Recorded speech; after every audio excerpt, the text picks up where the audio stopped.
All right, breaking news from the White House. Thank you for joining us today. I'm Lucy Bustamante. I'm Andre Sr. Stunning announcement from the Trump administration. The president says that transgender people will not be allowed to serve in the military, quote, in any capacity. He says, quote, after consultation with my generals and military experts, please be advised that the United States government will not accept or allow transgender individuals to serve in any capacity in the U.S. military. Our military must be focused on decisive and overwhelming victory and cannot be burdened with the tremendous medical costs and disruption that transgender in the military would entail. Thank you, end quote. Okay, so here is a look at an old tweet from Trump in June stating, thank you. This is a quote here. Thank you to the LGBT community. I will fight for you while Hillary brings in more people that will threaten your freedoms and beliefs, end quote. Now, Trump's new statement is grabbing the attention of people on social media. People are on both sides of this issue, and Christina Zvijayko gathered all those posts, and she is here with much more on that. Christina.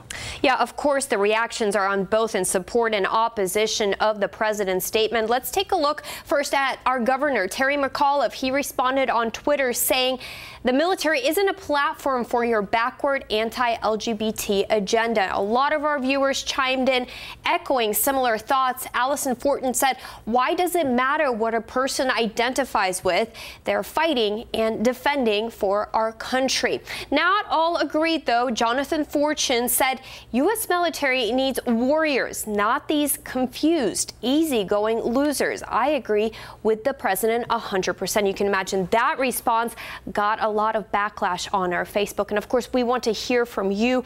Do you agree with the President Trump's decision to ban transgender people from serving in the U.S. military? Let us know by commenting on our Facebook page. Back to you guys. All right, Christina, thank you.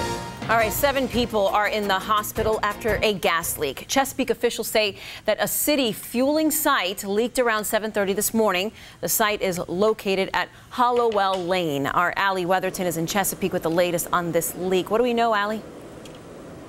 Yeah, we know those 7 people were transported here to the Chesapeake Regional Medical Center, and we're told they have non-life-threatening injuries. Now, I want to take you to some video that I shot earlier this morning. And this is where the gas leak happened at a city fueling site behind the Chesapeake Public Works building around 7:30 this morning. Now, I was told 8 workers started complaining of symptoms from the leak. The fire department immediately headed to the scene, and the leak was secured, and at this time is no longer leaking. Now, I'm told that investigation will continue to see kind of why that leak occurred. We will have this story on air and online as more details develop. Live in Chesapeake, Allie Weatherton, 13 News Now. Oh, crazy story there, Allie. Thank you so much. Now to a crash in Virginia Beach that may have come as a surprise to those involved, but not to others who frequent the area. 3 vehicles collided at the intersection of Independence Boulevard and Shelton Road sometime before 8:30 this morning. Police say all the injuries are minor. Dealing with other drivers is just a way of life in Hampton Roads. Looking live at the traffic network now, pretty peaceful.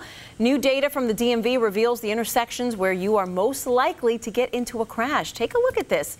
Each point on the map is what the state calls a high crash location. The number represents the number of crashes so far this year. Most are on the peninsula, Mercury Boulevard and Todd's Lane, 46 crashes so far.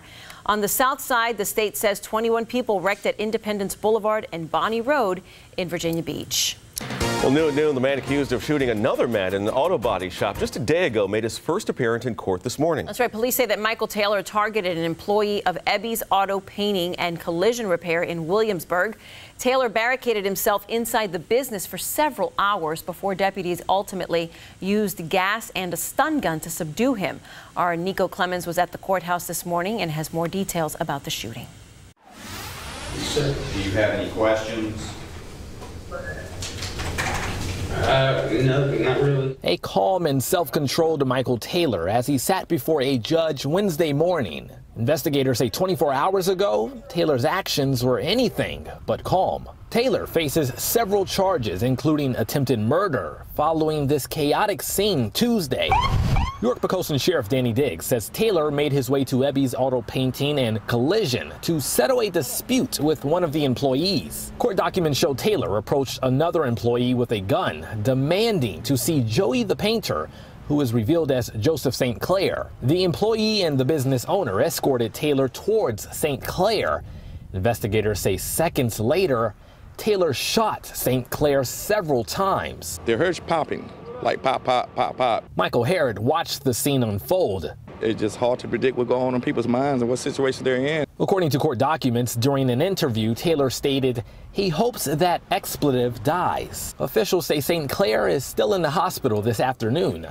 Sheriff Diggs and many others are relieved because they know this situation could have ended differently. We are very pleased that no one else got injured. The judge ordered Taylor to undergo a psychological evaluation. The judge will then review Taylor's status on October 17th, and we will get a preliminary hearing date at that time.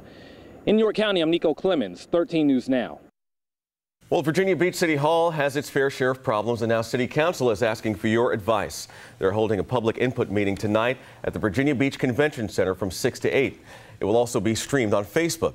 There, they'll discuss a number of proposals on the table. The current building, by the way, is 50 years old, filled with asbestos, and needs serious renovations. All right, this just into the newsroom. Congressman Steve Scalise has been discharged from the hospital. Yes, he has, and he had been recovering from a life-threatening gunshot wound for the last 6 weeks after that bloody shooting at a congressional baseball game. He still has to finish intensive inpatient rehab, but his statement says on Twitter that he is in good spirits and is looking forward to returning to work. We know he has admitted to intensive care twice, the second time for an infection, so it's good to see he's finally leaving a hospital now and finally getting better.